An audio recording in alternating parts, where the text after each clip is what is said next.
Welcome back to Late Night Tinkering. This is episode 10 of the greatest FPL podcast you will ever listen to. And yes, I'm back. I'm back with a vengeance. It's been a tough couple of weeks for me personally. A lot going on in my personal life and stuff. But we're back and we are ready just to get after it in FPL. Hassan, Coop, you boys are back from your travel abroad. How's it going? Dude, finally we're all together again. It's kind of been I feel like it's been a while, man. It's nice. It's Been good. ages. It's good. Hey, the Christmas busy gets buried, not just FPL for the boys as well. I agree, and I have a whole lot to say this week because viewers, I was last for so long in our little late night tinkering league.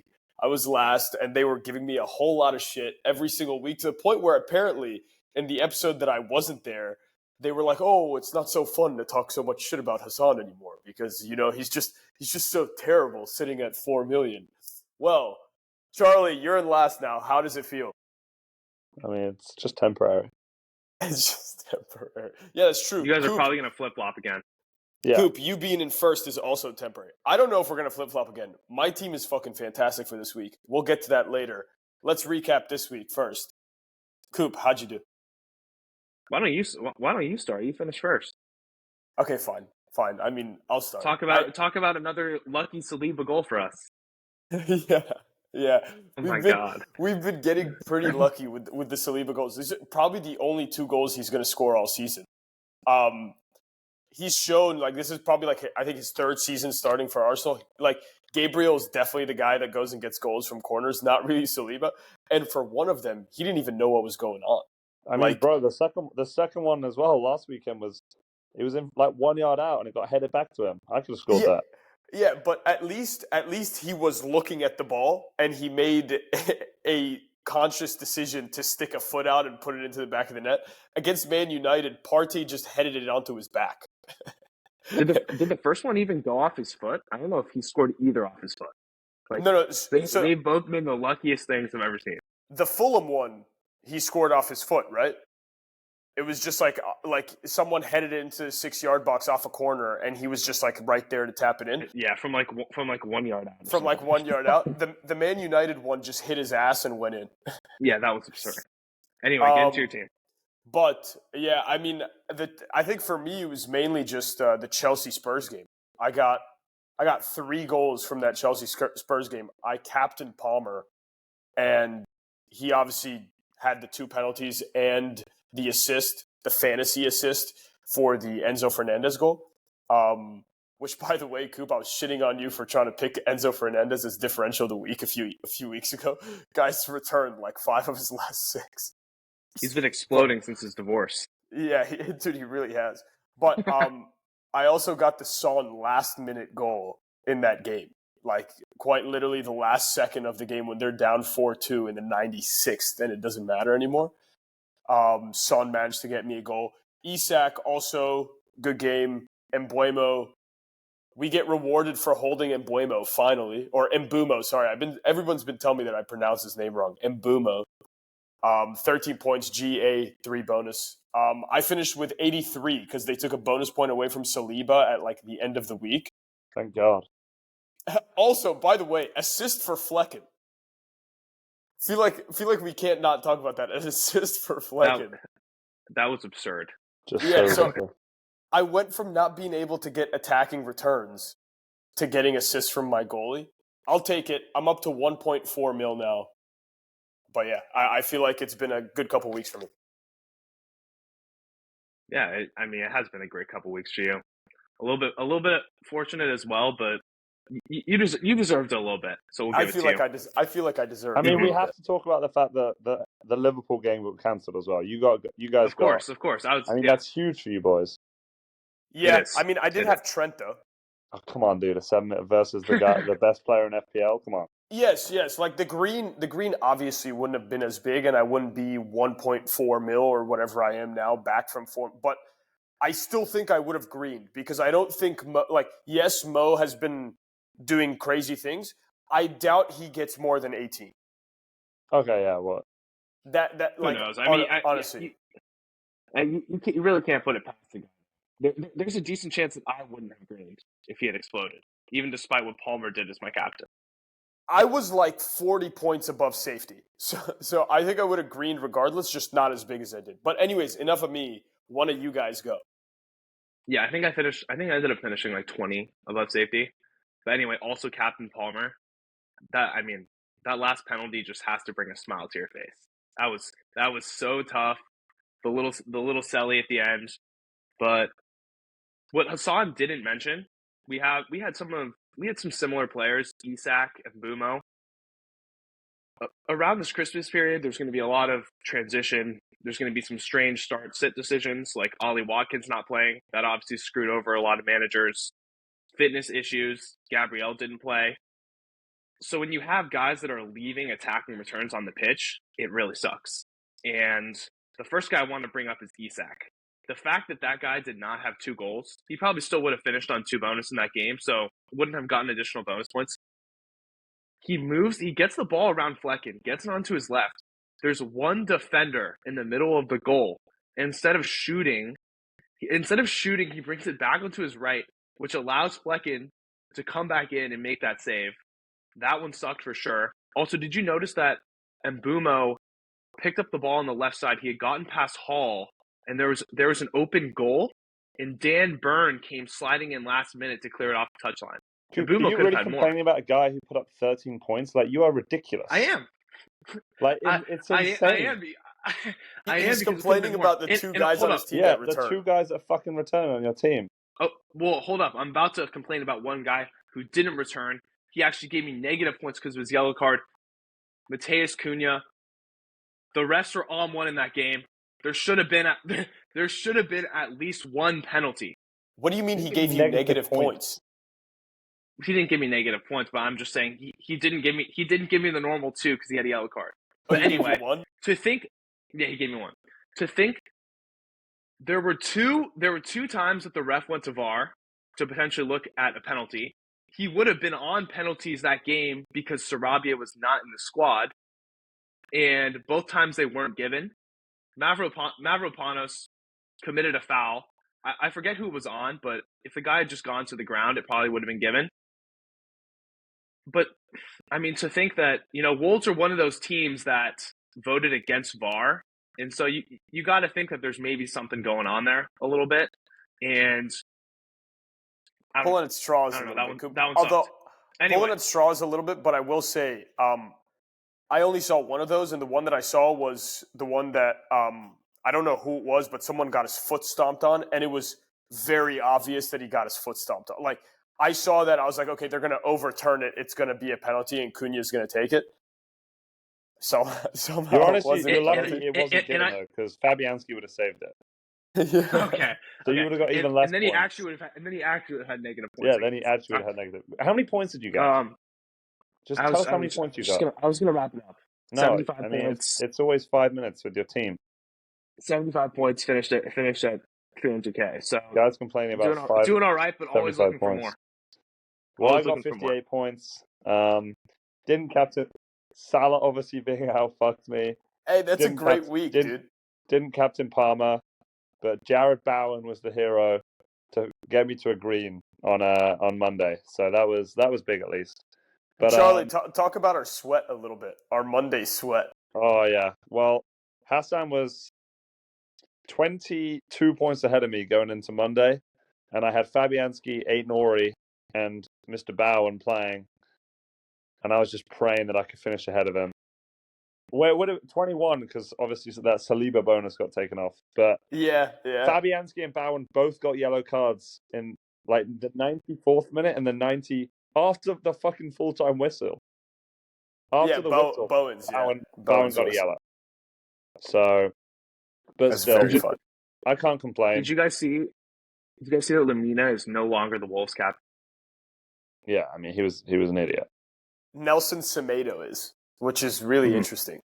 Yeah. But anyway, well, what's your overall rank, Charles? I am like 1.55, but that's going to be going up very soon. We have a 3-point differential between us over here. And Coop, what are we now? Like only 60 behind you? Is it 60? 70? It's like 65, something like that. 2 weeks. Not a huge gap. Give me 2 weeks. It is actually, dude, it is not even 65. It is 57. No. Oh, It's no. 57. I'm coming for your ass, dude. And Charlie is only 60 behind you because I'm 3 points ahead of him. So it's right there, dude. 60 points is nothing. You're done soon. You're going to be exactly where you deserve at the bottom of the LNT standings. And we will make sure of it. But anyways, fellas, the matches, the games, midweek, who are you guys impressed with? Big teams, small teams, whoever you want to talk about. What are your thoughts? It wasn't midweek, by the way. No, I'm talking about the midweek Champions League, bro. Oh, I don't care about Champions League. What do you want to talk about? Last week's Premier League games. Okay, talk about. I mean, they feel like such a long time there was that much to talk about. Like, Chelsea battered Spurs. One of my Spurs friends texted me when they were 2-0 up. He was like, "See you, bro." I was like, "Hey, just wait a minute. You know Spurs are going to bottle it." And they bottled it. 4-3 Chelsea. Not surprising. I had Chelsea to win that game. I'm trying to think what other. It's so long ago. Man United looking good but sucking. Yeah, that was tough. This stuff. But Charlie, I'm not going to edit this out, but your black screen. You're doing the same things Coop was doing last week. The Brentford Newcastle game was I guess it was an upset, I guess, because Newcastle probably favoured slightly. Brentford have been fantastic at home. Yeah, they've been great at home. They're like Jekyll and Hyde with their home and away form. And it's absurd. They have the most goals in the Premier League at home by like 8. Yeah, they're insane. It's crazy. It's crazy the amount of goals they score at home. One thing I do want to bring up, because of actually the fixtures last week, Salah got rested.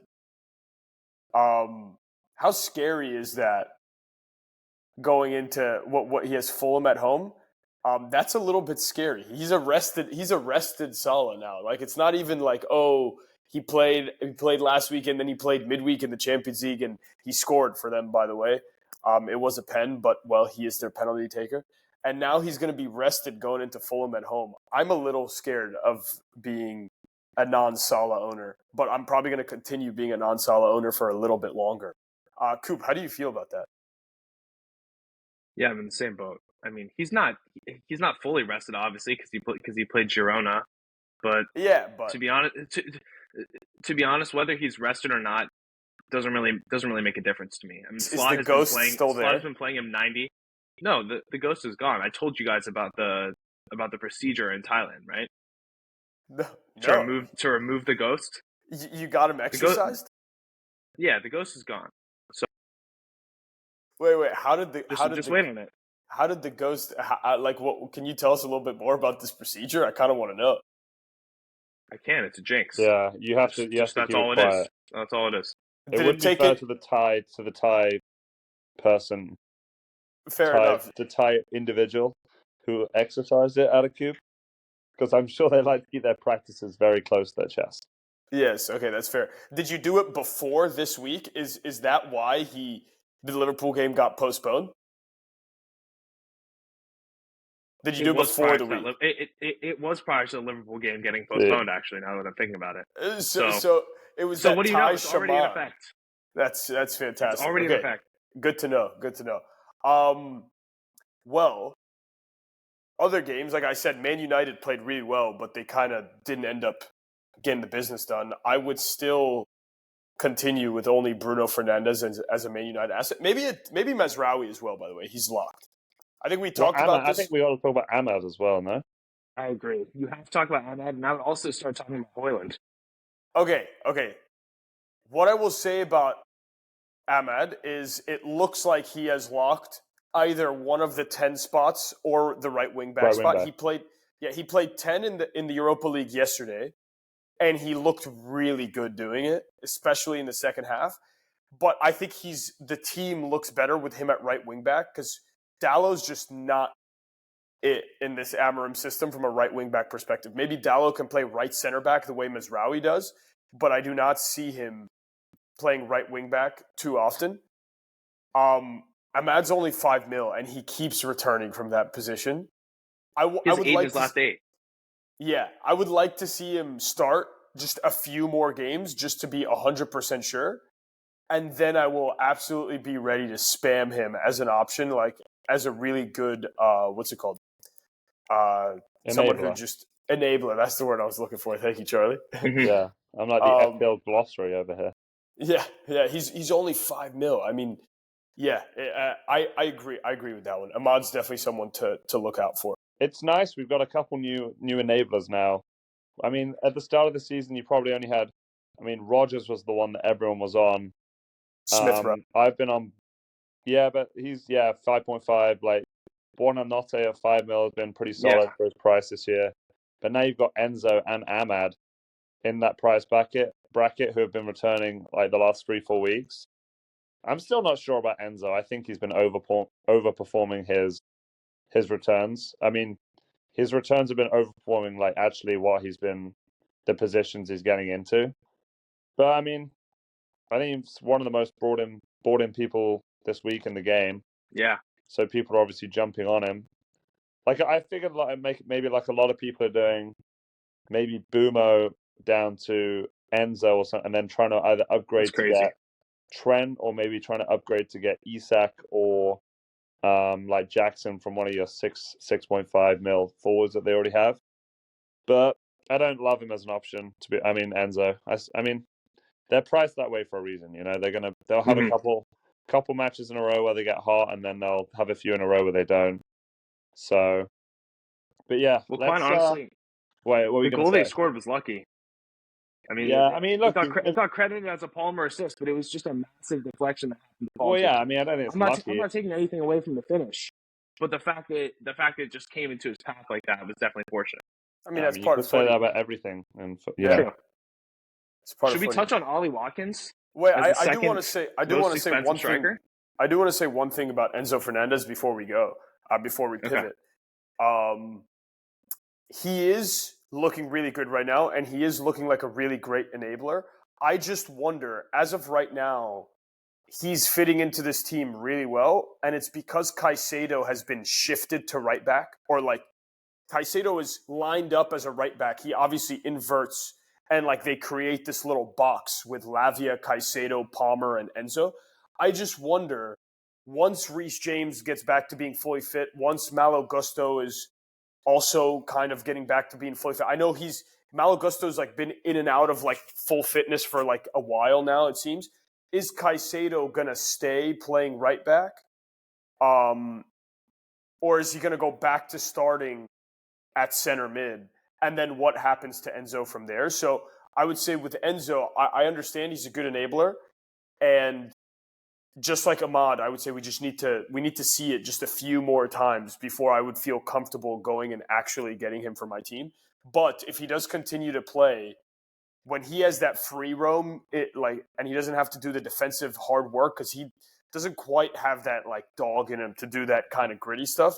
When he gets that free roam, he is fantastic on the ball, and he does get a lot of returns.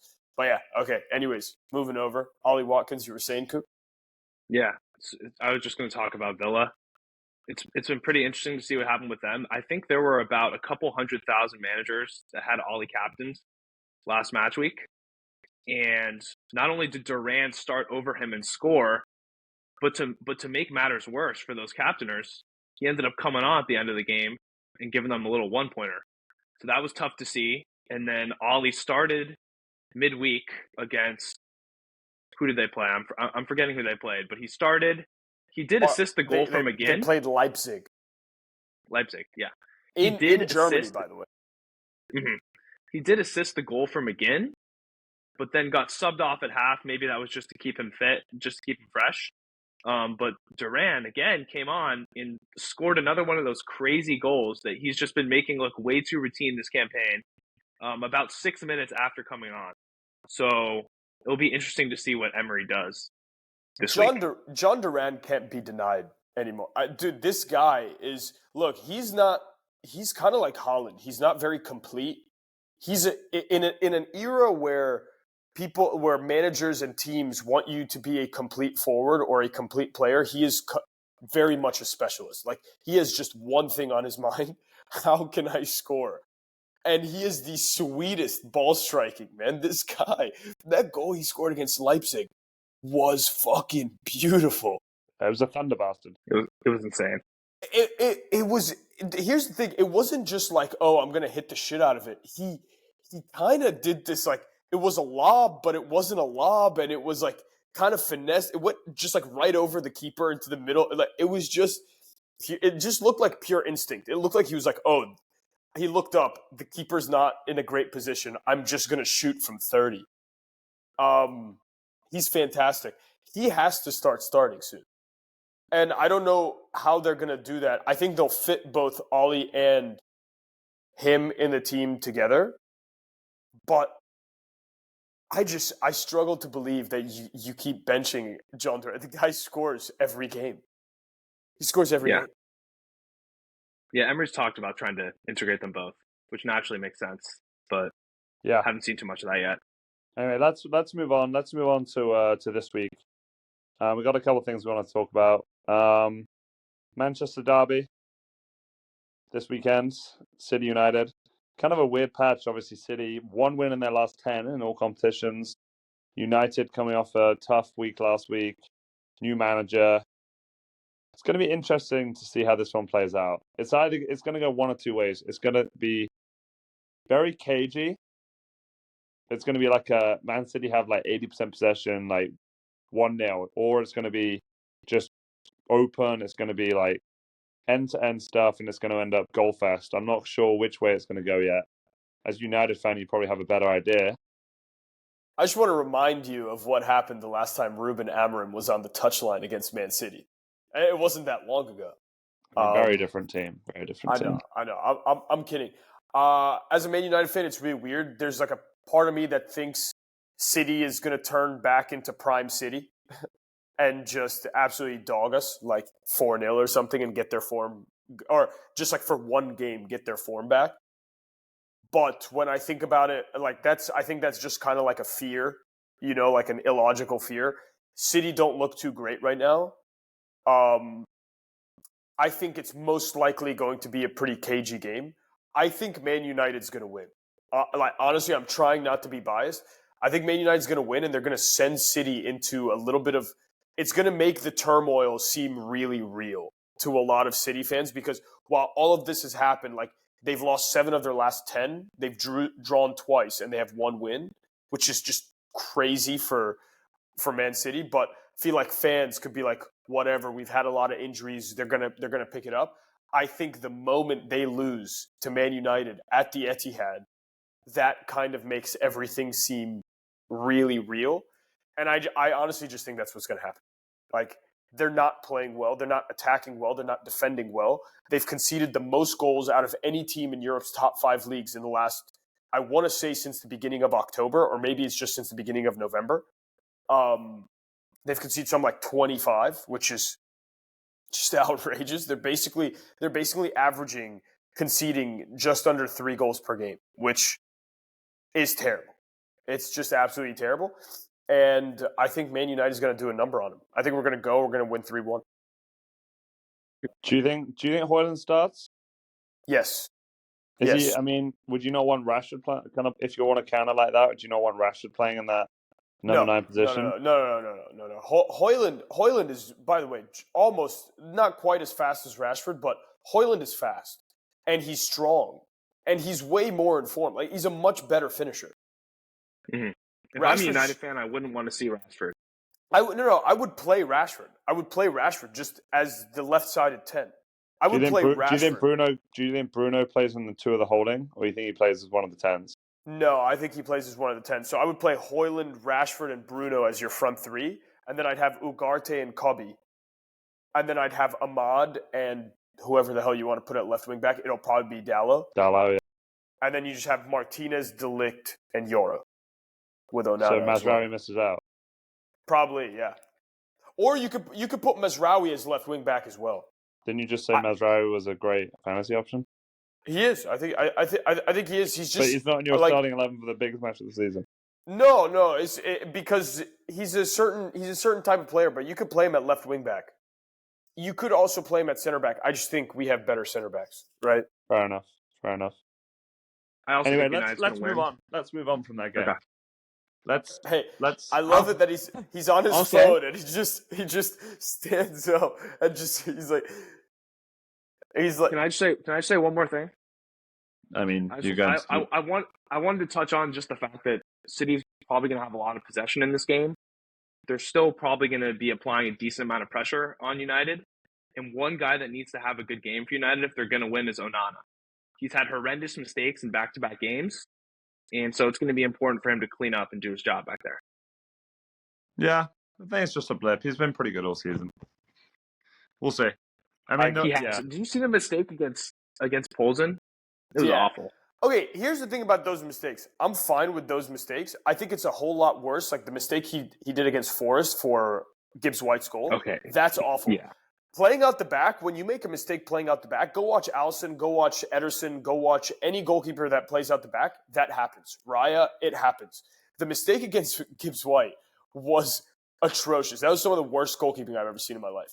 But anyway, Yeah, don't sneak Edison into that comp. I just don't rate him. Well, I mean, Ederson's good. Anyways, that's Charlie. why he's on the bench. That's why he's on the bench. Okay, Coop. Charlie, what's next? What do you boys want to talk about? I think we got to talk about captaincy. Yeah. Okay. Let's start. We had this interesting dilemma with captaincy. I don't think it's a dilemma. They seem to think there's some sort of conversation. I'm gonna let you guys lead here. Say what you think. Speak your mind. I mean, look, a lot of teams now have Palmer, Salah, and Saka in that midfield. Like, I think it's a crazy number. It's like might be 99% of the top 10K have those three guys in midfield, which is just a ridiculous number. I'm not sure about Saka as the best captaincy option, but I think it's genuinely a toss-up between Salah and Palmer. I mean, I'll make the argument for obviously Palmer first. Brentford at home, probably the worst away team in the league. They've been giving up crazy amounts of goals on the road. Palmer's he had 14 points the week before in midweek, 18 points against Spurs last weekend. One of the best players in the Prem right now.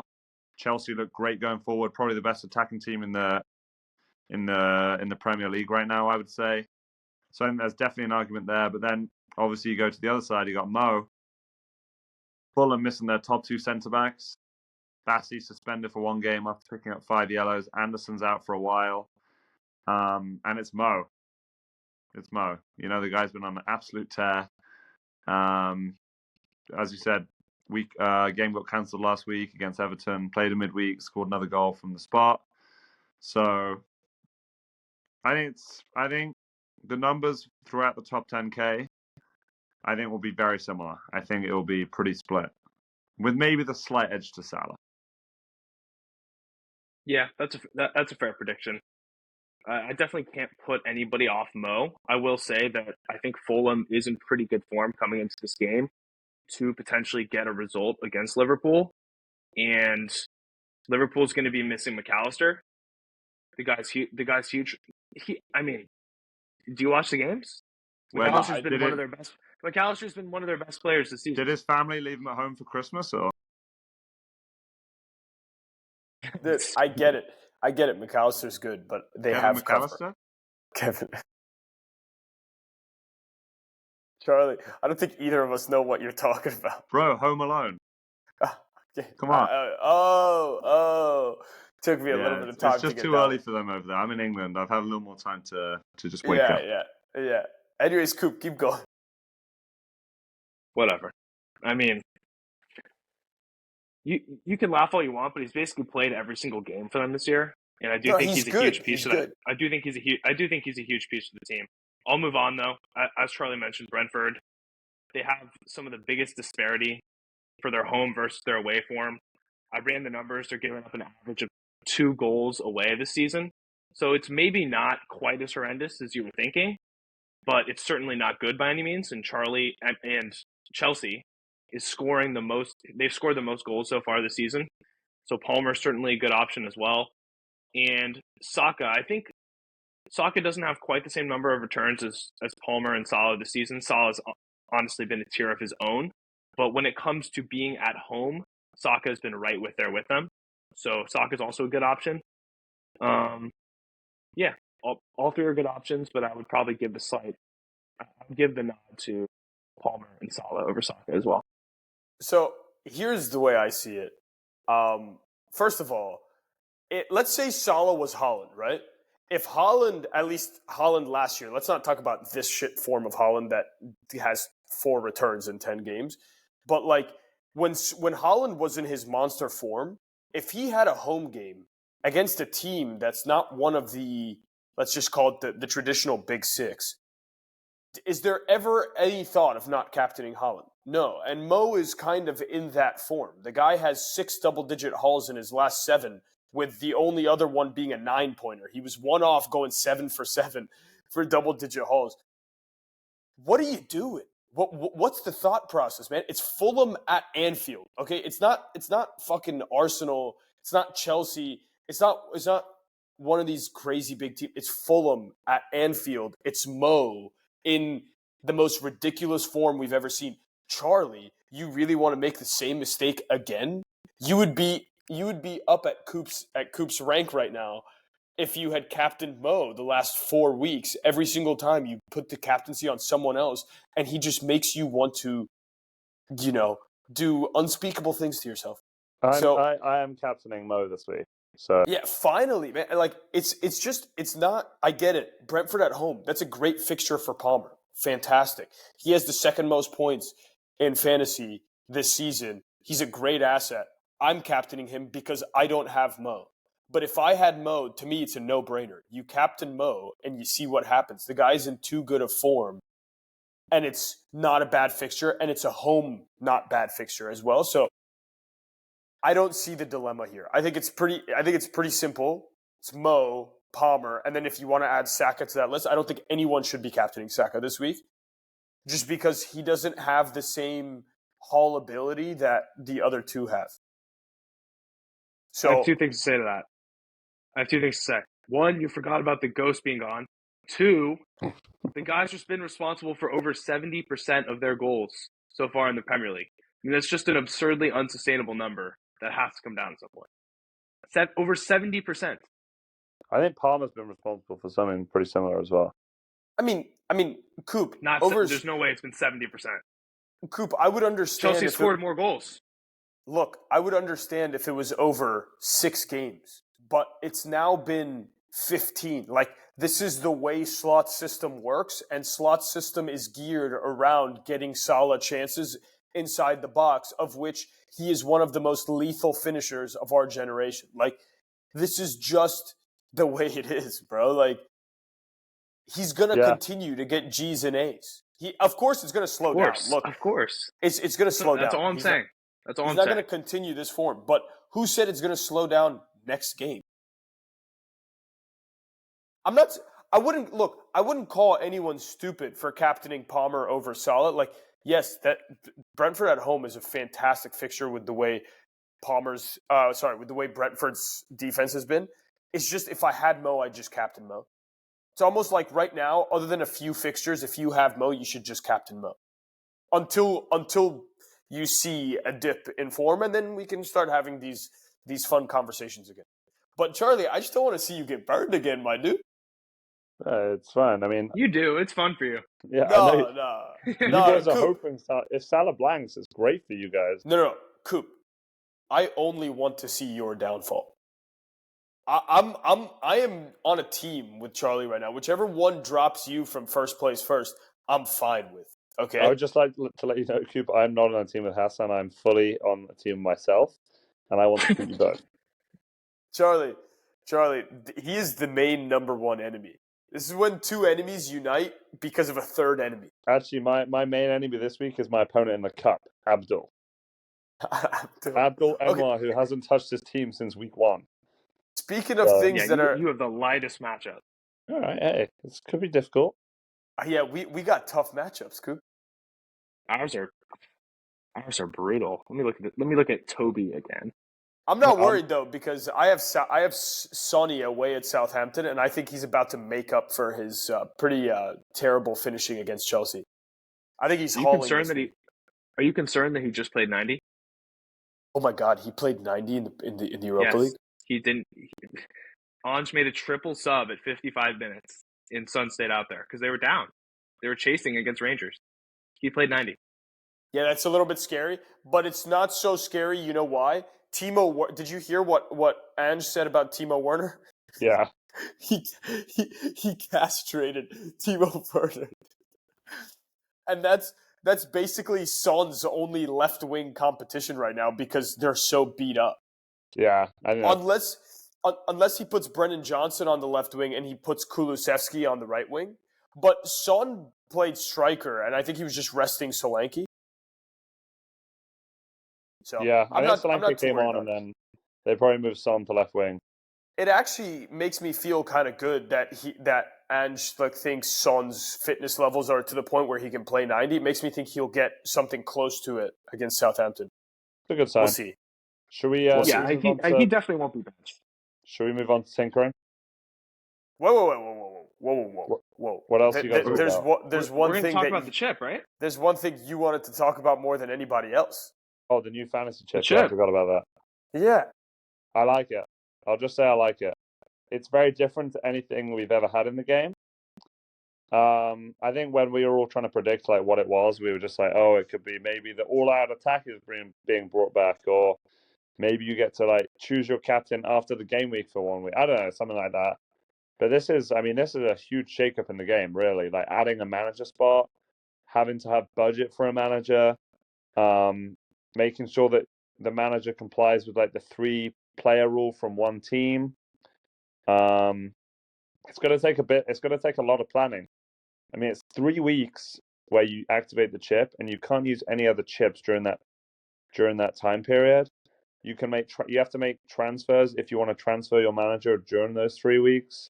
Does it count as a transfer? Does it count as one of Yes, your it free does. transfers? If you wanted to change managers, yeah, it costs a transfer. So we'll see. Only if you want to change, not for the original one that you bring in. No. But if you wanted to change, you know what I mean. I think a lot of Yeah, people. but you should. But you shouldn't be changing when you decide to play. You I should think be. you should. But I mean, if you got 5 transfers, I mean, you could. Yeah, Of course, if you bring in like Gary O'Neill and he gets sacked, though, you're gonna have to change. I don't think anyone's going to be bringing in Gary O'Neill. It's all right. He'll be sacked before then. I might. He'll probably be sacked before game week 24, dude. But yeah, let's just run over the scoring real quick. It's So if you choose a manager and if you win a game, they get 6 points. If you draw 3 points, for every goal, that's another point. And if they keep a clean sheet, it's 2 points. So say Liverpool win 2-0 against Southampton at home, you get 6 for the win, 2 for 2 of the goals, and then another 2. So that'd be 10 points for slot, which would count towards your team. The other thing is, though, if you pick a manager and that team plays a team 5 points higher, 5 places higher in the Premier League table, the scoring changes. So if they win, so say you pick Southampton to beat, I don't know, City, just an example. You probably wouldn't, but just as an example, or maybe say Palace, right? Palace are a bit of a better team than Southampton. Palace to beat City at home, and they won, you would get the 6 points, but then you'd also get an additional 10 because you get the table bonus. So you'd get 16 points for the win, plus whatever goals and clean sheets. And then if they draw, you get 3 plus 5, so you get 8 points. So That's pretty nice. It's definitely interesting to see how people go about, if they're just picking like a good manager with 3 good fixtures in a row, like, Arteta or Slot or maybe even, Maresca. I mean, Chelsea with the goal, point per goal could be a nice option. Or if you go maybe a little differential and, maybe you pick one of the lower teams and all they have to do is win 1 week and you've already kind of made up for all the other wins that the other manager would have got. So we'll see how it goes. We'll talk about it later, probably closer to it, see what fixtures we're targeting, and maybe we can do a whole, sub episode on the new chip and what we're thinking about it. But that's just a brief overview of what it's about. At least for me, based on the scoring, I'm definitely leaning towards placing it on teams that are underperforming or teams that I just think are going to end up higher in the table than they are at the time that I play them. The fact that you get 5 points minimum for a result for a team that is 5 places or more below a team that they're playing is huge to me. That's so you essentially get 8. So let's say Man U plays Arsenal tomorrow, and you have Emirates. You get 8 for that draw, which is more than if Liverpool just takes care of business at home against like Fulham. Like I think that's huge, and I think it really gives a huge advantage to playing team. Like I'm at least looking. I'm looking at Spurs, one, because they're low in the table right now, and they score a lot of goals as well. That's something that I like. And I'm also looking at Brentford and seeing if I can find a time where they're going to have 2 out of 3 home fixtures. They score a shit ton, and they play well. They play up well against good teams. So those are just some preliminary thoughts of mine. That was very informative from the both of you. I and the viewers both appreciate the way you described in very good detail how that chip works, because it took me a very long time to understand. So I just want to say thank you. Of course. Have you got anything to add, or just thank you? The only thing I have to add is that it is an interesting chip, but the only thing I don't like about it is that the manager budget comes out of your budget. So after the 3 weeks, you just get whatever amount of money you spent on the manager into your team budget back, and it's kind of just there. And so you have to deal with you know what I mean? Yeah. That it just is annoying. But other than that, I think it's cool. I think it's interesting. I think they got it spot on the money with their whole 10-5 bonus thing, because now it makes it worth it to look for weaker teams. If you find a game week where maybe Leicester or someone have a home game against a team that's 12th or 11th, right? In that area, and they have 2 of those in a 3-week span, that could be really interesting. Yeah. You could go for that. I think most people will hit Arne slot in the double game week, though. Yeah, the double game week could be interesting, but then you lose the ability to play triple captain on Mo or bench boost or something like that. I think it's just better, man. I mean, it's definitely the EV is greater, I think. The last thing I'll say is that it really favors managers who are engaged and active, and you know what I mean. That's potentially 30-40 points that you get over people who maybe don't understand, or just aren't as involved in the game. So it really favors those guys who are, just on it all the time. I agree. It favors us. All right. Favors you, Coop. Favors you. Hey, let's move to some tinkering, shall we, boys? Are you doing anything this week? I feel like it's a pretty boring week. Do you want me to start? Yeah. Go ahead. I made transfers about 30 minutes before we started the podcast. Wow. And no way. Wow. And I may have bit. Erling Haaland is now out of Melman's men. No, you did not. You waited this long to break that news? Erling Haaland is out. Why? Dude, that's crazy. Alexander Isak sold at is his lowest. He sold at his lowest. Morgan Rogers is out. Bukayo Saka is in.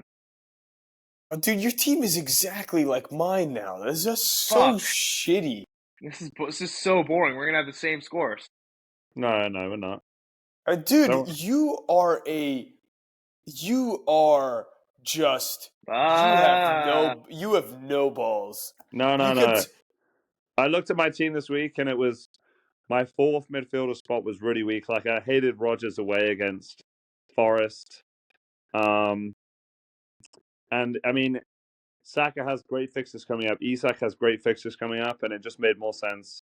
I would have held. Isak too? I just looked at my team this week, and I thought that just for the next few run of fixtures, I thought it just looked way better. And I really thought City's form would turn around, and it just hasn't really turned around like I wanted it to. They lost 2-0 away at Juventus over midweek. I mean, they drew with Palace recently. It's just not gone the way I wanted it to. And I came to the realization that I needed to make a change, and that's what I did. Fair enough. So can you recap? Can you just recap all the changes you made again? But it's just 2 changes. Haaland down to Isak. Morgan Rogers Okay. up to Bukayo Saka. So yeah, I thought that news would shock you boys a little bit. Welcome to the. I guess it's not me, but you're part of the threemium team now. Well, who's your threemium? No, I'm saying that's not me, but I'm saying that's you now. I already had threemium. It's just a different threemium now. But this is like the threemium that has been paying dividends. Well, yeah, this is the threemium that everyone has. He's on the threemium. You had the Walmart threemium that was dropping you in. And I will say, I'll add one thing. This new chip that came out kind of led me to this decision as well. Just because the thought with holding Haaland, right, was that he was a huge differential over pretty much every active manager above me, right? But now, if I can nail this other chip, like that's potentially 30, 40 points that I can gain on the field that way rather than Haaland. So that also kind of led me to that decision. It's 8 weeks away, bro, until you can play it for the first time. 8 weeks away until you can play it for the first time. No, I know. But still, it's still a lot of points over the course of the season. I just think you've been saying this whole time, if you get to this week, you got to hold Haaland. He's a differential now, all this stuff. And then all of a sudden you waltz right into episode, what are we, 10, 11? And you were like, guys, I sold Haaland. Yeah, I did. I can't believe it. Anyway, what teams did you idiots make? I think I'm rolling. I was, with the news that Gabriel is probably, I don't know, I don't want to say probably going to play, but he trained. With the news that Gabriel trained, I probably will be rolling. There was a part of me, if that didn't really come out today, I was probably going to go Digne down to Colwell. A, it frees up some money in my bank. B, I would have played Colwell. I might still do it just to do it, but I could probably save it for another week now that I know that Gabriel's probably going to play. Because even if I bring in Colwell this week, if I know Gabriel's going to play, he's not making my lineup because I have Saliba, Gabriel, and Trent. So, Nice. Very boring week for me. Very boring week for me. You see, I wouldn't call it a boring week because there's so many good fixtures for a lot of teams that are actively managed like ours, and hopefully there will be some. Hopefully there will be some high scores. Yeah, hopefully there will be some high scores as well. But similarly for me, the Gabriel news is about as good as we could have hoped for, But I probably will be rolling as well, given that news. I was thinking about benching Gabriel if there was a strong chance that he wasn't going to play, and bringing in Estepinian for Digne. I've also been Estupinian. Estupinian. Estúpida. Are we just going to critique each other's pronunciations on this? No, it's just that's the wrong funny way to say it. Like Bowen is it's not up for interpretation. And Boimo's up for interpretation too. Estupinian is just not the right way. Wait, what was it? I can't remember how he said it now. It's so stupid. Estepinian. Yeah, no, it's not your opinion, bro. It's a fact. Okay, whatever. Stupid opinion. One guy who's been on my radar.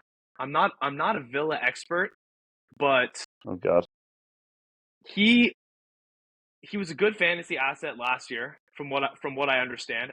At least had some spells where he was a good asset. For some reason, he hasn't been playing that much this year, but he played very high during the midweek. Dude, just say it. Is Leon Bailey? Matty Cash. I'm keeping my eye on Matty Cash. But that being said, I'm rolling this week. Okay, thanks for that. wait, Matty Cash. Coop. Dude, Matty Cash. Before we end this section, I want you to, since you're, the big beginner in this group, me and Charlie are vets. We've been around for a long time. I want you to give a little brief spiel about what it's been like as a beginner learning how to make transfer strategies. Like, what do you think of before making transfers now? What do you still what mistakes do you feel you made during the first 15 weeks, other than being, an idiot and being a little rash. But, we don't have to touch up on that. But just in general, for any viewers that are beginners, what transfer tips for strategy and just thought process would you give them? Yeah, thanks for this. But before I start talking about it, I want to mention that as the newbie, I'm the only one who hasn't taken a hit this year. So Okay, hits aren't a bad thing. Keep going. I'm just saying you're taking hits because you don't have free transfers, which means that maybe you haven't managed your free transfers that well. No? No, not necessarily. Okay, there you go. But I'd say as a manager this year, there's been a couple main things that I've learned. One of them has been probably the most painful lesson I've learned is about premiums. And so at the beginning of the season, you kind of just have to make your decision about the premiums that you want to roll with, who you think are going to pan out and be the best options. I kind of I made a decision where I took Salah out while he was in good form and brought in Palmer at the time. And that probably wasn't the best move in hindsight, just because there was no obvious reason to take out Salah given his run of fixtures, and for the most part, those guys are premiums because you play them every week regardless of who they're going up against. So that's one big thing that I've learned. And you captain them a lot. Yeah, you captain them too. And I'd say another one of the big lessons I've learned is just kind of on a similar note, it's not really worth making a transfer unless you're really gaining a significant edge from it in the long term. I know it sounds silly, but like oftentimes it can be very tempting to see a guy who immediately has a good fixture in the next week, and you're hungry for those points during that week because that's what's coming up in the next few days. But when you really think about it, you don't want to make that move unless that guy is going to give you substantially more, or that combination of moves is going to give you substantially more over the next 3 or 4 weeks or so, at least, let's say. So that was one lesson that I definitely learned with the Gakpo example. Got excited about him. Got excited about the injuries in the Liverpool team. Jota not playing. Tried to get in the mind of Arne Slot and think, oh, so he played these guys during the week. Luis Diaz played X minutes, whatever, and tried to be a crystal ball and predict what was going to happen, and that one backfired. So I'd say that those are the main lessons I've learned, and I've really kind of come to understand them now that there's been so much Premier League football happening. There's the first set of midweek games, and there's just a lot going on at this time of year, and there's injuries that come with that, rotation that comes with that, and so those transfers really become precious around this time of the year. Hey, well said. That was fantastically well said. I want to add just one thing for all the beginners out there. Sometimes people are going to get hot, and I feel like a lot of times when you have an asset or two that's not in your team, as a beginner, you see them return a few weeks in a row. It's like they're the only person in FPL that can get points. Don't think like that. Don't just throw away like the future or the fixtures that you have in front of you with those people. Maybe they had a good run because they had pretty easy fixtures, but now their fixtures are about to change. Don't think that you have to go and shake up your team just to get that one player. Look, they're not the only person that can return in FPL. A lot of other players are good as well. If it works for your team, go ahead and bring them in. If it doesn't work for your team, you're low on free transfers, it's better to roll, whatever. Don't bite. Don't do anything rash. Like Coop said, there's a lot of people in FPL that can return, and keeping those transfers in your back pocket and rolling them could be very useful, especially at a time like this where there's going to be a lot of injuries, et cetera, et cetera. So just keep your eyes straight forward, and everything will be fine. But other than that was very well said, Coop. Let's move on to our last segment. Let's wrap this up. It's been a long one. Yes, it has. It's been a long one, but we missed a week, so that's fine. Exactly. Differential. It's 2 episodes. Yes. We missed one. No, he's saying out, this right? is he's saying this is 2 episodes. You start out, yes. right, Charlie? Because you won? Yeah. No. With The winner does not. The winner does not start. No. The winner starts out because it avoids the risk that their differential gets taken. No, but the winner doesn't start because then they could get the best one. And so like it's like the whole like It's fine. It's We can do loser. We do loser. It's probably Yeah. Hassan. Yeah, it's on.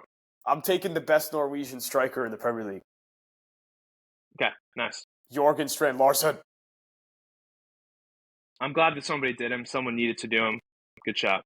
Yes, thank you. I'm taking a Chelsea guy who's not Enzo Fernandez. I'm honestly not sure how owned he is, but I'm not taking the most hyped up Chelsea guy right now. This guy has 6 starts of the campaign. He has 4 goals and assists. His spot should be nailed with Pedro Neto's suspension. I'm taking Jadon Sancho. That's disgusting. I don't mind it. I like it though. It's good. He's like it. He's 1.2% owned. I'm going with a team that's currently sitting maybe just outside the relegation zone.